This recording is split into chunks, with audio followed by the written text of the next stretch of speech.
pensais que Compaoré, c'est qui me dit non, c'est moi qui ai volé ta moto. Je t'ai appelé pour te dire que j'ai décidé de te remettre ta moto. Oui, elle va jeter sa béquille. Elle a jeté la béquille. Oui, vous voyez, elle marche.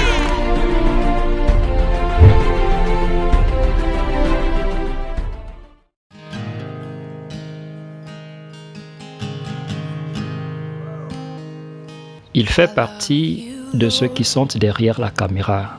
Seulement, le sort est tombé sur lui aujourd'hui afin d'être sous les feux des projecteurs à l'occasion de ce que Dieu a fait pour lui pendant le trentenaire de Yahshua Mashiach Tabernacle de Yaoundé.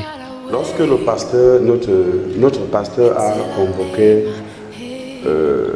une réunion, le trentenaire au Yahshua Mashiach Tabernacle, je me suis approché de mon chef des cabines techniques, puisque je suis technicien, caméraman au LDS. Je me suis approché de mon chef qui est Eric Otou. Je lui ai dit, mon grand, j'aimerais bien aller au trentenaire à Yaoundé. Il est vrai que je suis buté financièrement, mais si Dieu me fait grâce, j'irai. Il m'a dit, en fait, je le faisais dans le souci de ne pas laisser la maison vide, parce que je me souviens, pendant l'imposition des mains à Yaoundé, toute l'église et tous les techniciens étaient partis. Je me suis retrouvé, je crois, avec mon grand frère Joël Bélias. La salle, l'église était complètement vide et ça nous a donné trop de travail pour suivre le culte, pour se connecter. Nous étions deux seulement. C'était pénible. Donc, je ne voulais donc pas que le même scénario se répète. Alors, je me suis approché de mon chef, je lui ai dit.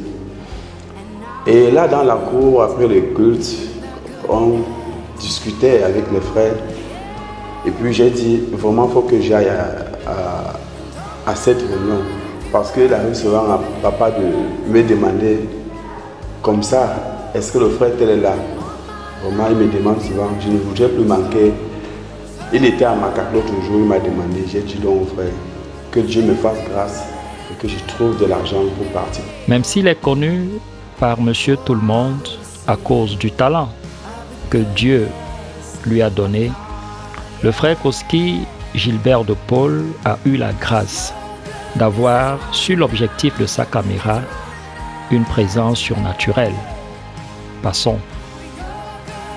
Ce natif du département de la Sanaga-Maritime, dans l'arrondissement de Ndom, habite PK13 à Douala. Ne voulant donc pas manquer au programme convoqué par Dieu lui-même, il prendra toutes les dispositions pour voyager sur Yaoundé. Le vendredi, quand les frères voyageaient, moi j'étais dans mon petit job, puisque je suis commerçant. J'étais au marché. J'étais en train de... Alors j'ai dit que, je me dis, si je quitte Douala à 15h, 18h, 19h, je vais trouver encore la réunion à Yaoundé. Au moins, même que Dieu vous bénisse, je vais trouver. Bon, c'est comme ça que je me dépêche. Je prends le bus. Quand je vais d'abord à Buka, tous les bus sont pleins. Le prochain voyage, c'est à 18h. Je vais à Phoenix. Le prochain voyage, c'est à 18h. Bon, je dis, mais là, il y a problème. Je rentre à Général. Et quand j'arrive à Général, il est 15h. Je trouve qu'il y a un bus VIP qui est en train de vouloir décoller. Et il reste quelques places. Alors, je paye mon bus. On a décollé effectivement à 15h. Mais quitter l'agence générale pour Yassa, nous avons tapé 2 heures de temps. Ce qui fait que je suis à Yassa à 17h. Alors nous avons roulé jusqu'à 23h, on arrive à Yaoundé. Leur avancée ne sera pas un frein à aller jusqu'à destination. Quand Dieu commande, il protège. Ce père de famille, marié depuis le 4 août 2014, qui a donné sa vie au Seigneur en 2009, y a cru dur comme fer qu'il arrivera chez son frère aîné, malgré la mise en garde de ce dernier. Et quand on est à Yaoundé, je me dis, il est 23h, certainement, il n'y a plus personne à l'église. Puisque j'ai mon grand frère qui est à Yaoundé, Il faut que je me ressource pour que le matin, que je dorme bien pour que le matin, je puisse écouter tranquillement la parole. Et ce samedi, c'était la réunion des serviteurs.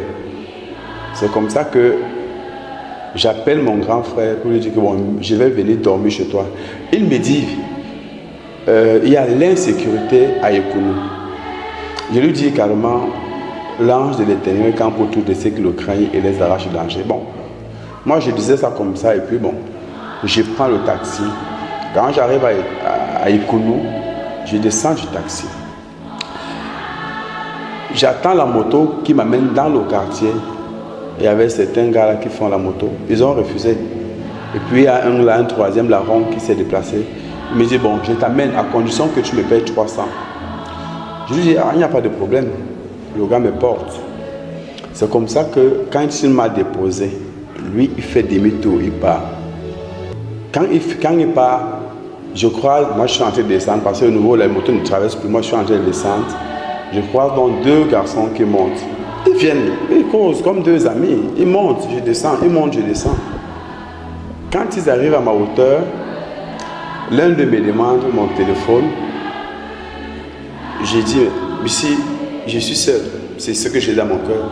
Avant, d'abord, quand je le vois venir, j'ai dit dans mon cœur, Seigneur, ton serviteur au RDS a dit un jour de la chair, que quand tu commandes un programme, tu protèges. C'est tout ce que j'ai dit. Alors, je continue ma marche. Quand il me croise, il me demande mon téléphone. Gentiment, j'ai donné. Il me demande mon portefeuille. Gentiment, sans faire de bruit, j'ai donné. Alors, je m'attendais à ce qu'ils me disent ton sac, puisque dans mon sac, il y avait des effets. Et dans mon téléphone, il y a une femme qui venait de me faire un dépôt, une femme qui a acheté les vêtements chez moi, elle venait de me faire un dépôt de 30 000 francs. Et dans mon portefeuille, il y avait l'argent de mon séjour et l'argent de transport. Donc, je n'avais plus rien. Je m'attendais donc à ce qu'ils me disent que donne-nous le sac. C'est comme ça que je reste là quelques secondes. Après, celui qui a pris mon téléphone et mon portefeuille se retourne vers son frère. Il est d'abord dévisagé. Du bas de la tête aux pieds. Avant de l'infliger une gifle. Je vous assure, frère, si moi, cette gifle m'avait touché, je suis sûr que je serais couché au sol à l'heure actuelle. Le gars a giflé son collègue. Et puis les deux se sont mis à bagarrer. Quand il gifle son collègue, je vois son collègue a répliqué. Je sais que là, déjà, Dieu a défendu ma cause. J'ai tout simplement pris mon téléphone et mon portefeuille entre ses mains. J'ai mis dans ma poche. J'ai fait demi-tour, je suis parti. À un moment donné, à quelques mètres, près de 100 mètres, je me suis retourné pour bien voir ce qui se passe. Et les gars étaient en train de se battre. Moi, ça m'a dépassé. Bon, je suis parti. Quand je suis arrivé à la maison, j'ai expliqué à mon grand frère. Il m'a dit, c'est impossible. Parce que quand les gars te prennent à Yekounou, soit ils te blessent, soit il y a quelque chose. Ce trentenaire, du haut de ses 1,68 m pour 70 kg, a donc pu prendre part à ce trentenaire tant souhaité.